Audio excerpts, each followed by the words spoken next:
Goeiedag julle, dis Dirk Smit, Ambag-netwerk, organiseerder.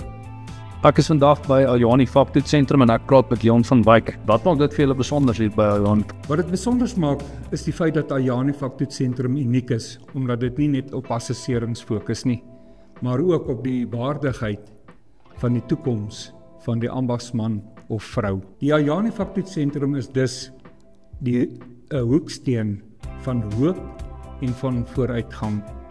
Dit speel 'n sleutelrol in die herbou van die ambagswêreld. Dit is nie net 'n plek waar toetse geskryf of afgelê word nie. Dit is 'n poort na erkenning, geleenthede om waardige loopbaan toekoms te skep.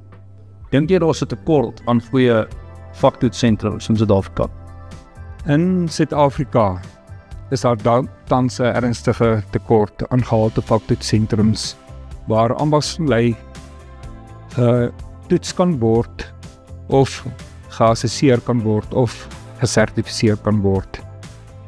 Hierdie tekort het 'n direkte impak op ons land se vermoë om bekwame ambagsmanne te lewer wat aan die industrie moet voldoen.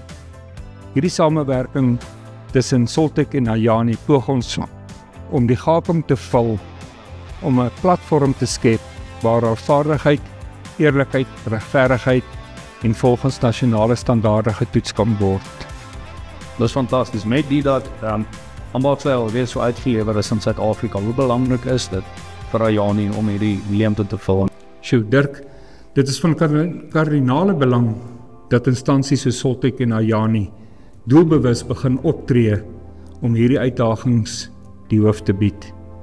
Nie net deur fasiliteite te bou nie, maar ook deur standaarde van uitnemendheid te vestig wat werklik topgehalte vaardighede in die arbeidsmag kan toets.